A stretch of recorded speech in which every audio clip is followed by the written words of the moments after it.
बोलिए विष्णु भगवान की जय। देखिए, आज इस सनातन धर्म और विज्ञान की जो विवेचना चल रही है, उसके इस एपिसोड में स्नान के बारे में बताएं। स्नान की विवेचना करेंगे। हमारा धर्म स्नान प्रतिदिन कितना क्यों करना चाहिए, स्नान का महत्व क्या है, स्नान के लाभ क्या हैं, बिना स्नान किए भोजन क्यों नहीं करना चाहिए, यदि स्नान से पूर्व भूख सताए तो क्या करना चाहिए, इन चीजों का इसमें कहा गया है। तो अब हम आप लोगों को स्नान के बारे में बताएं। पहली बात, स्नान का महत्व क्या है। हमारे सनातन हिंदू धर्म की एक विशिष्ट प्रक्रिया है जिसका हमें दैनिक जीवन से सीधा संबंध है। हमारे देश में हिंदू बालक को जन्म के तुरंत बाद स्नान कराया जाता है और मृत शरीर को भी तुरंत स्नान अनिवार्य है।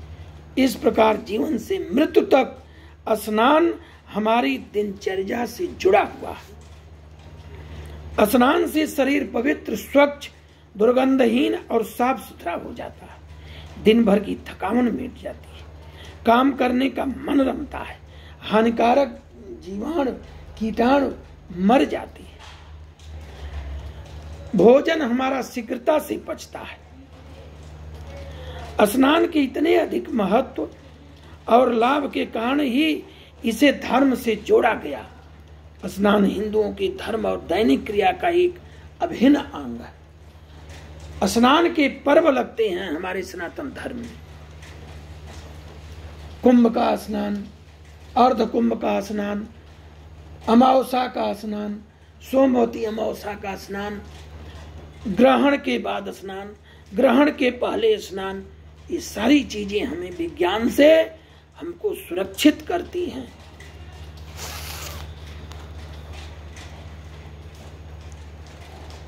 देखिए, स्वस्थ शरीर में स्वस्थ मन वास करता है, इसलिए हमारा शरीर बराबर अगर स्वच्छ रहे तो सनातन धर्म में स्नान को स्वच्छता, पूजा पाठ और संध्या से जोड़ दिया गया है।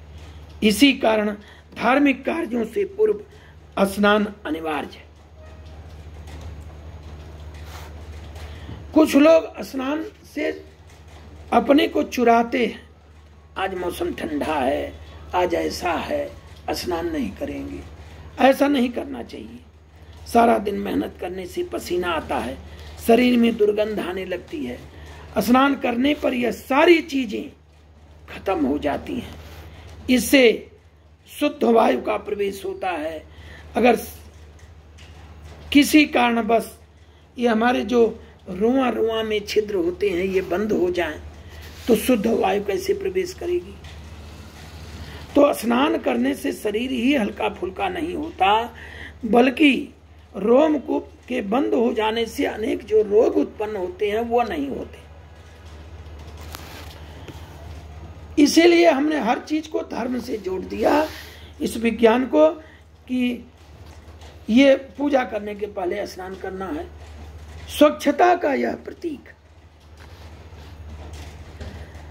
स्नान करने की बाद भूख जागृत होती है, क्योंकि स्नान करते हुए पूरे शरीर का व्यायाम हो जाता है।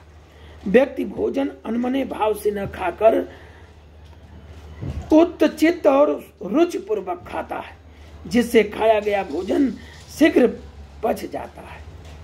परंतु बेड टी जो आजकल चला है, इसके लेने से आदमी कई व्यसनों का शिकार हो जाता है। रात भर मुख में कई हानिकर कीटाणु एकत्र होते हैं। यदि कुल्ला न किया जाए तो ही विष चाय के साथ प्रवेश करके अनेक पाचन क्रियाओं का खराब करता है।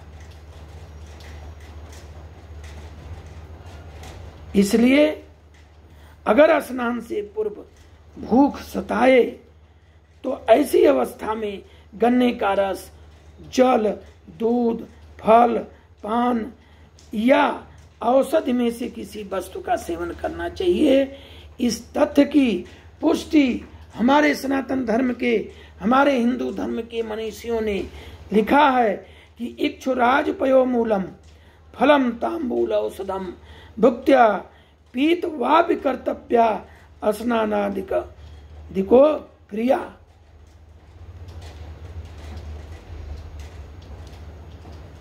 अगर मान लीजिए स्नान आप नहीं किए हैं और कहीं रास्ते में यात्रा में हैं तो उसको गन्ने का रस, जल, दूध, फल, पान या किसी औषधि के रस से यह काम करिए, मगर भोजन मत ग्रहण करिए।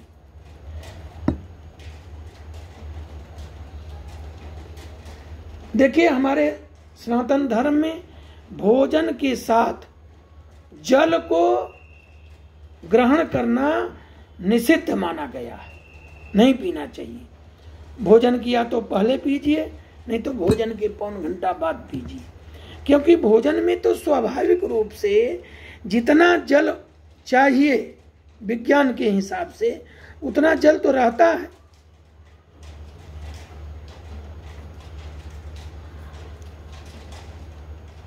भोजन के तत्काल तुरंत नहीं जल पीना चाहिए, कम से कम 1 घंटे 1.5 घंटे बाद चाय पीना चाहिए। भोजन और फलों के रस के पाचन समय में अंतर है।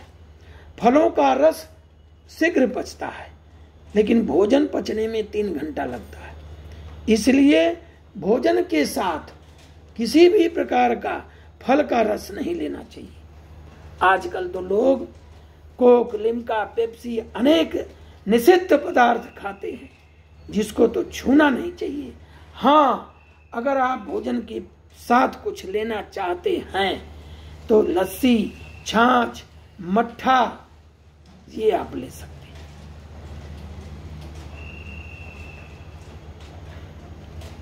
आहार का बहुत बड़ा महत्व है। हमारे सनातन धर्म में अनाप शनाप, असमय, सारहीन भोजन का सेवन करने के टाइम कोई शारीरिक प्रक्रिया, जो व्यक्ति निकम्मा, आलसी, शक्तिहीन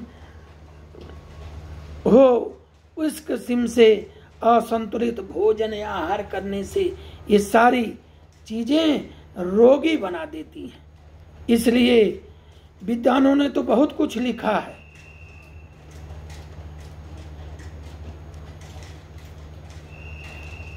कि आहार पूर्ण रूप से सात्विक, शुद्ध, सुपाच्य, पौष्टिक, संतुलित होना चाहिए। इसमें अनाज, दालें, मौसमी, साग, सब्जियां, प्रोटीन, विटामिन, खनिज लवण, आयरन, कैल्शियम आदि उचित और अपेक्षित मात्रा में विद्यमान होता है। इसलिए किसी भी अन्य चीज को नहीं लेना चाहिए, अन्यथा कुपोषण और कुप्रभाव देता है वह शरीर पर, नहीं लेना चाहिए। अब आगे के एपिसोड में हम आपको बताएंगे कि भोजन के बारे में। देखिए, हमारा सनातन धर्म, हिंदू धर्म और विज्ञान एक साथ चले हैं, आयुर्वेद के साथ एकदम मिले जुले। अगर हम इसके साथ रहते हैं, आज सुना जाता है कि हमारे पूर्वजों, मनुष्यों 10,000 वर्ष, 40,000 वर्ष जीते थे, कुछ खाते ही नहीं थे, हड्डी थी शरीर में, लेकिन फिर भी तो ये हम पहुंच सकते हैं। अगर ये खान पान को विज्ञान के हिसाब से कर दें तो हम नहीं कुछ तो अपनी पूर्णता जो 100 और 120 वर्ष है, इसको हम पा सकते हैं। इसलिए आप स्नान पर ध्यान दें। स्नान बहुत बड़ी हमारी आवश्यकता ही नहीं, हमारा विज्ञान है। बोलिए राधा रमण भगवान की जय।